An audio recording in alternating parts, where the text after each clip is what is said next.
ప్రారబ్ధ కర్మలు కొన్ని ఇంతకు ముందు చేసిన జన్మల్లో చేసిన కర్మలు ఉంటాయి.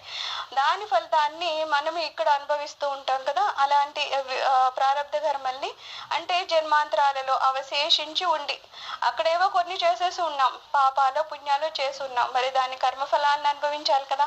అప్పటికి శరీరం ఇంకా సరిపోలేదు, ఆ శరీరము అప్పుడు ఇంకా వదిలివేసింది. కానీ అక్కడ ఉన్న మన పాపుణ్యాలు ఉండిపోయాయి. మరి దాని కర్మఫలాలు ఎలాగా మనం అనుభవిస్తామంటే ఇక్కడ ఏదో సుఖ రూపంలో దుఃఖ రూపంలో అనుభవిస్తూ ఉంటాం కదా. సో ఈ జీవిత కాలంలో అనుభవించవలసి ఉన్న కర్మను అనుసరించి వారి విధిని నిర్ధారిస్తూ ఉంటాడు. అప్పుడు మనము ఎందుకు ఇలా పుట్టాము, లేకపోతే ఎంత కష్టం దిశలో ఉన్నా సరే ఒక వ్యక్తి అంత కష్టముని చూపించకుండా ఏదో సుఖంగా బ్రతుకుతున్నట్టుంటాడు. కొంతమందికి అన్ని సుఖాలు ఉన్నా ఇంకా ఏదో లేదని ఏడుస్తూ ఉంటాడు. ఇవన్నీ ఎందుకు వస్తూ ఉంటాయంటే ప్రారబ్ధ కర్మలు బట్టి ఉంటాయి.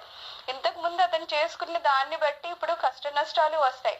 అలాగే ఎంత తప్పు ఉన్నా, అతనికి ఏదో కష్టాలు రావాల్సి ఉన్నా, అతను కనుక మళ్ళా భగవంతుని పాదాలు పట్టుకుంటే ఆ కష్టము తీరుతూనే మనస్ఫూర్తిగా మాత్రం అతను అంత దుఃఖించడు అనమాట. దాన్ని కూడా ఆ దుఃఖం లేకుండా ఆ కష్టాన్ని ఎలా అనుభవించాలో అలా కూడా భగవంతుడే వాళ్ళని అనుగ్రహిస్తూ ఉంటారు. ఇవన్నీ ఎవరు చేస్తారట? భగవంతుడే మన విధిని నిర్ధారిస్తూ ఉంటాడంట. నీవు ఎంత ప్రయత్నించినా విధి నిర్ణయానుసారం మాత్రమే జరుగుతుంది. నువ్వు ఏదో ప్రయత్నం చేసేసి ఈ కష్టం నాకు రాకూడదు, ఈ నష్టం నాకు రాకూడదు, ఇది చేస్తే నాకు ఇంకా చాలా లాభం వచ్చేస్తుంది కాబట్టి అది చేసేస్తామని మనం ఎంత ప్రయత్నాలు చేసినా ఆ కర్మ అలా ఉంటే మన ప్రయత్నం కొద్దీ అది జరుగుతుందేమో తప్పితే నిజంగా అది జరగాలని లేకపోతే మనం ఎంత ప్రయత్నించినా అవతల ఏం జరగదు అంటున్నారు.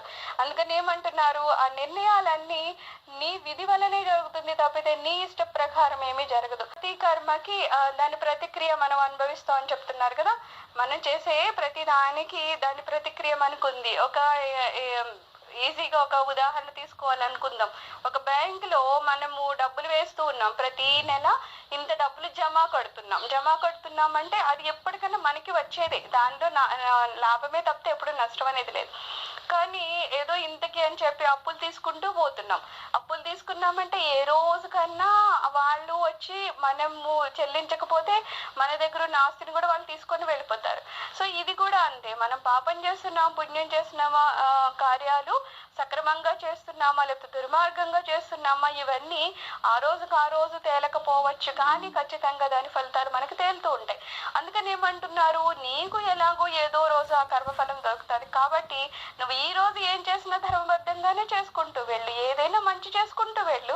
ఎందుకంటే నీవు మంచి చేస్తే ఖచ్చితంగా తర్వాత వచ్చే ఫలితాలు మంచిగానే వస్తాయి. కానీ నువ్వు ఈ రోజు ఏదో దుర్మార్గమైన పని చేసి దాని ఫలితం ఇప్పుడేమీ కనిపించట్లేదు, నేను చాలా సంతోషంగా ఉన్నాను అనుకుంటే అది సరి అయింది కాదు. ఎందుకంటే నిజం చెప్పాలంటే చాలా వరకు మనం ఇప్పుడు అనుభవిస్తున్నవన్నీ ఈ జన్మల్లో చేసుకున్నవి అనడం కన్నా ముందు జన్మల్లో చేసేసి వాటి ఫలితాన్ని ప్రారబ్ధ కర్మలుగా మనం అనుభవిస్తున్నాం అనడం కరెక్ట్ అన్నమాట.